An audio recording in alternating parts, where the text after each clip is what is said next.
Hi. Evening tea எல்லாம் குடிச்சு முடிச்சுட்டு அப்படியே வீட்டுக்கு தேவையான கொஞ்சம் க்ராசரி ஐட்டம்ஸ் எல்லாம் காலி ஆயிடுச்சு. அதை வாங்கலாம் அப்படின்னு வீட்டுக்கு பக்கத்தில் இருக்கிற டிமார்ட் வரைக்கும் கிளம்பிட்டோம்.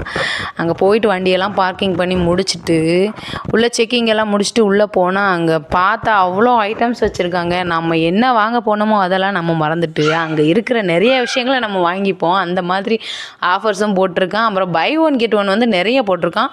மெயினான விஷயம் என்னென்னு பார்த்தீங்கன்னா இந்த மசாலா ஐட்டம்ஸ்க்கெல்லாம் நிறைய போட்டிருக்கான். அப்புறம் ஸ்நாக்ஸ் ஐட்டம்ஸ் சொல்லவே வேண்டாம். பிஸ்கெட்ஸ் எல்லாம் அவ்வளோ பை ஒன் கெட் ஒன் போட்டிருக்கான். நீங்களும் போனீங்கன்னா நீங்கள் நினச்சதை விட அதிகமாக தான் அள்ளிட்டு வருவீங்க. அந்த அளவுக்கு ஒரு மைண்ட் செட் வந்துடும். அப்புறம் ரொம்ப முக்கியமான ஒரு விஷயம், டிமார்ட்டில் பொறுத்தளவுக்கு நம்ம எந்த திங்ஸ் வாங்கினாலும் ரொம்ப குவாலிட்டியாக இருக்குது. அது டாய்ஸாக இருக்கட்டும், அப்புறம் ஸ்டேஷ்னரி ஐட்டமாக இருக்கட்டும், பாத்திரம், அந்த மாதிரி எதாக இருந்தாலும் ஓகே, அவ்வளோ குவாலிட்டியாக இருக்குது. எனக்கு ரொம்ப பிடிச்சிருக்கு. அங்கே வாங்கின எல்லா விஷயங்களுமே எனக்கு ரொம்ப பிடிக்கும். நீங்களும் டிமார்ட் போயிருப்பேன்னு நினைக்கிறேன். என்னெல்லாம் வாங்கினீங்கன்னு கீழே கமெண்ட்